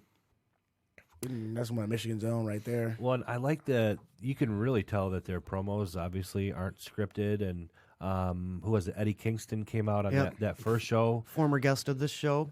Oh, really? Yeah. Yep. Okay. So we're a little biased towards him. We like him. Yeah. Yeah, and he can cut a killer promo. Yeah, it was and great. he's fucking real. Yeah, it did. It felt he's right fucking from the real. heart. I wasn't. I was absent for that podcast, but I did listen to it, and some of the shit he was saying, man. Like, he said something like he's about the street profit.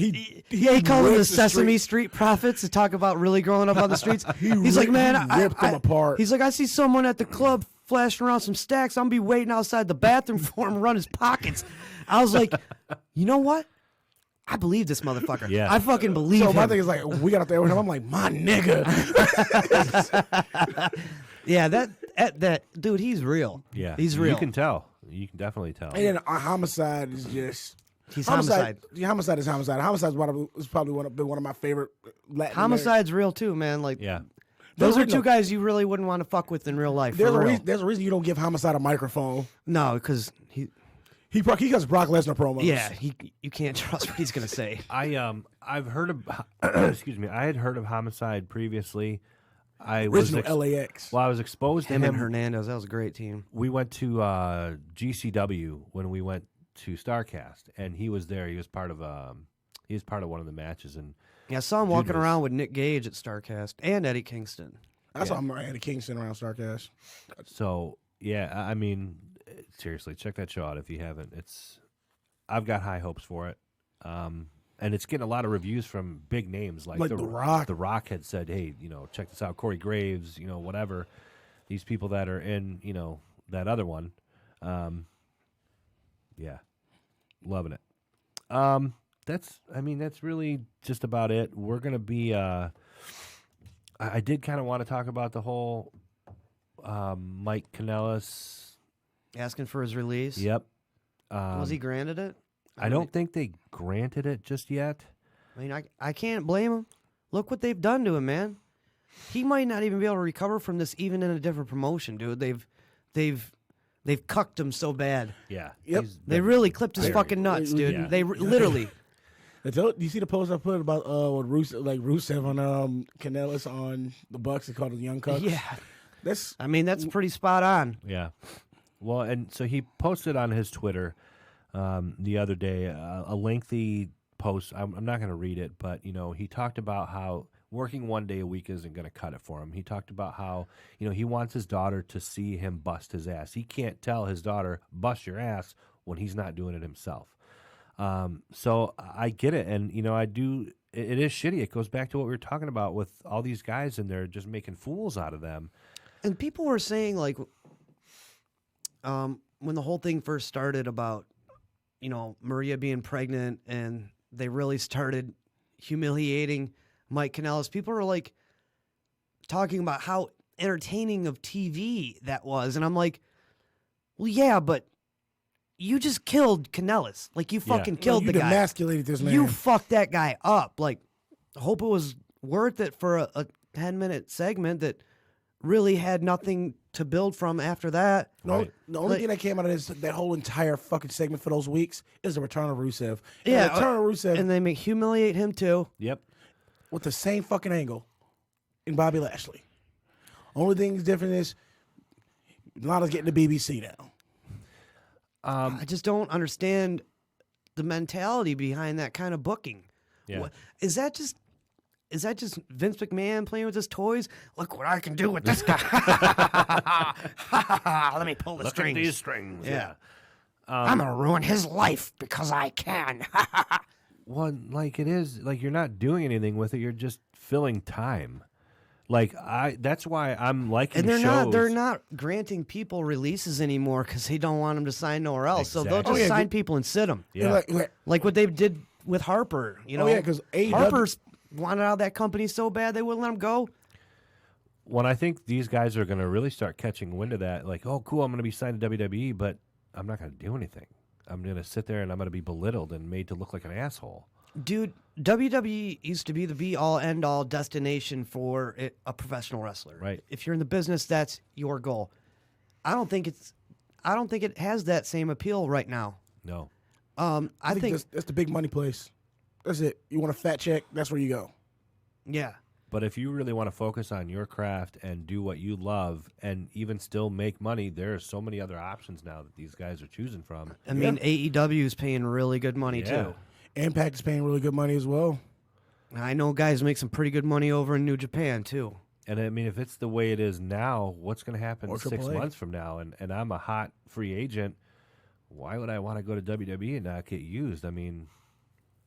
Or if I do get used, I'm going to be made to look like I fucking, You're going to look retarded. Let's say. yeah, I have sex with animals. Or, They're going to make you look bad. Yeah. Before you leave that company at one point or another, they are going to make you look bad. Yep. I don't know why that's their goal, but it is. Like, they'd be only especially someone who maybe has built up a name somewhere else. McMahon don't like that. Yep. So he's going to sign you, give you a little push for a little while, and then fuck you and just bury you into oblivion. I feel like the way WWE like they protect a handful of people. Yeah, It's a small handful of people they protect, and everybody else is just there. It's sad. And it's sad because you have one of the most talented rosters you've ever had in it's your got entire to be company. a very, very toxic work environment, I imagine. I couldn't imagine it. Ugh. To having every little aspect of your craft micromanaged, that would drive me fucking insane. I couldn't handle it. It's like me being inside of a kitchen and they're like, oh, I want you to make this dish, but you only have Yeah, these and then you got the ingredients. bartender sitting behind you telling you how to do your job like every step of the way. Like, fuck you, man. Right. I'm here because I know how to fucking do this, okay? So that's what, like, I think mostly that's why the cry for the alternative is out, was put out there, now it's here. Yeah. Pick and choose. You don't just have to be like, we do this. So, to a certain degree, WWE's now become a chore to most of us at times. I've been Yeah, man, feeling because like that. Yeah. I'm way behind on shit that I actually like, because I'm trying to keep up with stupid ass WWE just for this show. Like I'm way behind on New Japan. I'm way behind on Ring of Honor. I know Ring of Honor's struggling, but they still have good in-ring wrestling that I like to watch. I like Roosh as champion over there. Roosh is excellent. They got tons of good guys. I mean, they got Jay Villain Lethal, Enterprises. Silas Young. They got Marty Skrull, PCO, Dalton Castle. They got Matt Tate. Tons of talent over there. And then Impact, like I said, I like to. I'm an Impact guy. I've been waiting for Impact to shape up for so long, and it's finally happening. And next week, Tuesday or this week? Next The week, first non-tape. the first. Well, it's still taped, but new Yeah. current episode. post Bound for Glory, because Bound for Glory is tonight, and that card is stacked. Actually, Okay, so is it going to be on Access this Tuesday? Oh, not Bound for Glory, but No, just like Impact the is week- Impact, it's yes. always on Access on Tuesdays now. Okay. It I wasn't sure. Has been for about a month now. Well, I knew that they had played like old pay-per-view once or twice Okay, for so, those first the- 2 the- weeks. the way- but- the- Yeah, so- that's what they've been doing until, like what Smitty's saying, until after this pay-per-view tonight, just showing older clips. so so, now, wait, now this the first Tuesday, so this Tuesday will be like their weekly show. Yeah, that weekly Okay. show, which has been airing on Twitch on Fridays. Yeah, okay. So, but like say, the first week they had just a kind of a recap of what was going on, and then they had like the last 2 or 3 pay-per-views, and now this week was they did the last I think it was a Slammiversary. They're just showing some of their showcase matches, trying to get fans. Yeah, and then Bound for Glory. Bound for Glory has a really good card. I'm looking at because last night because there's a 5-way ladder match for the X Division Championship. And the last man got filled in last night. Dang, I kind of want to see Ace that now. Romero. Yeah, that's cool. You guys remember Ace Romero from the All In Battle Royal? Yeah, Big guy. The big We're fat going to guy. see him in the side of a 5-way ladder match. And Tessa Blanchard's involved in that match as well for the X Division Championship. I kind of want to see that now. I got a hockey game tonight. Then so the 5-way ladder match is X Division champion Dave Christ of OVE. An OVE, as much we praise MJF. Sami Callihan is probably one of the best heels in professional wrestling right now. Sami Callihan fused with women. He hit Melissa Santos with a bottle, even though that'll be something when I get to the main event of this card.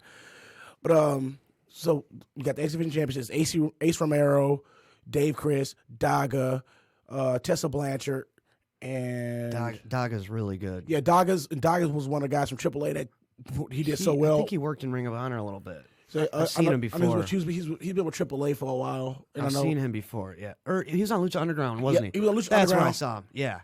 Okay, yeah, he's really fucking good. So we got Dave Chris, Ace Romero,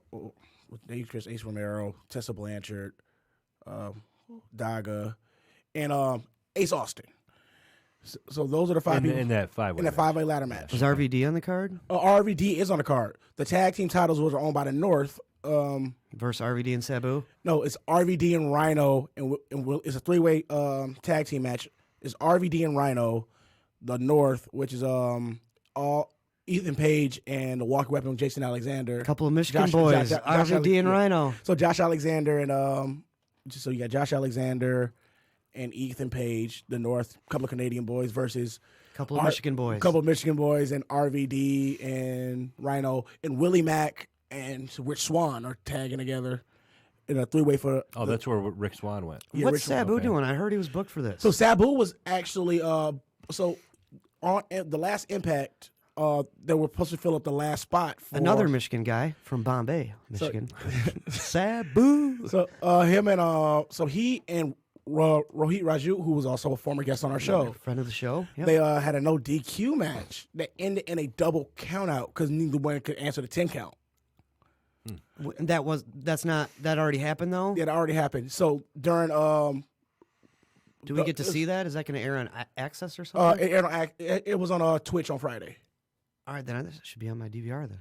So then so pretty much there was a show last night and Ace Romero, and they pretty much announced like whoever wins this kind of like battle royale type deal will take the last spot since it wasn't filled on Impact television, and Ace Romero got the last spot.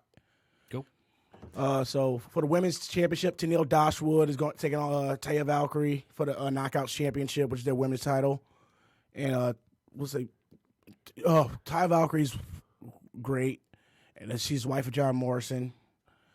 Let's say you got they have this thing called Pick Your Shot Gauntlet, which is like 30 people. It's like 21 people gauntlet. Eddie Edwards is starting the gauntlet, and I forgot the new guy's name with the Desi Hit Squad. He's got the like number 29 spot or 21 spot, which is the last spot, and it's like literally a gauntlet.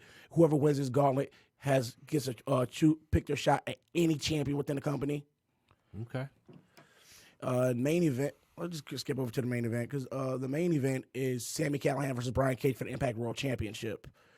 And the way they built this feud up has been excellent, and and just the way they build the story. Is Brian Cage healthy, or is he? Brian Cage is healthy at this point. He's not injured or working through an injury. He's been back for like good 2-3 months now. All right. Like Michael Elgin has a match with a big Japanese guy. I just can't think of his name right now. I don't have it in front of me. Well. With that, I think we're going to call it a day. But with what you said, though, real quick before we go, the last few weeks, it has seemed a little bit like a chore, more so than ever, to watch Raw, SmackDown, not so much NXT. But with the options that we have between Impact AW, now Power. Those are some of the ones that I would have easier access to. Not necessarily, I'd love to see Ring of Honor and New Japan and all that, but New Japan has a show on Ring of Honor's on. It's syndicated. It's on like whatever your channel 20 is. Okay. Was that WB or I don't know. I don't even know. What I know what you're talking about. It's on like I think it's on like Saturday morning at like 3:00 in the morning or something. But New Japan has a show on Access. Yeah, New Japan is on Saturdays. Access. Yeah, Saturdays. Yeah. Access has a lot of wrestling now. They've Yeah. got Wow. New Japan, WoW, and Impact. So And I think they got World of Sport from England, actually. oh shit. Which is Progress, right? So yeah, So it's like all music and wrestling over there. yeah, pretty sweet channel. Yeah, right? But it is, it's nice to have these alternatives. And when I first started the show, I was, obviously mostly WWE. All WWE. You became a at that point. GC. We know that you are a GCW fan now. And now I'm just kind of flipping the script. Now WWE's taking a back seat to all these other ones, and I'm happy about it. So, when I say Impact, it's been a while since I say Impact is a nice reprieve from watching WWE at times. yeah. Well, before we go, though, I do want to mention that you go to breakingdownthering.com. We have new apparel that's up there. I know Mikey made mention of that before, but... Oh, and Nas was wearing one of them, too. Yep, Nas had one of our hoodies on. You can get hoodies, T-shirts, in almost any color you can think of. Nas, I talked to him before the show about the quality of it. He said it's super soft material. So, yeah, we've got SAWFT, soft. Yeah, a few different logos that you can choose from, a lot of different colors. So make sure you head on over to our website at breakingdownthering.com. You can also get to it from our Facebook page. Follow us on all of our social medias. We're going to be doing our Big 4 party for Survivor Series on November 26th. It's 26th? 26th or 24th? 24th to 26th. I don't remember which date. Hold on. The 24th at Buffalo Wild Wings in downtown Detroit on Randolph Street. Make sure you check it out. We're going to have giveaways. We're all going to be there. Somebody will be drunk. So, no, I don't get drunk for these things. I get drunk here, but now we're on church hours, so I don't know how much I can do that. But yeah, we'll be there on downtown Detroit for that event. We're going to be doing pro wrestling scorecards, of course. So make sure you come and check us out. I got some knockouts and 3 counts to join us as well. Yep, knockouts and 3 counts as always will be there. But yeah, that's really about it.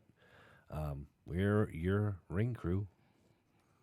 Whole effing Joe, the black one, Smitty, and Nikki One Tit. With that, we'll see you guys next week. We are out. You're listening to the Podcast Detroit Network. Visit www.podcastdetroit.com for more I'm trying to watch information. it down to glory at some point today.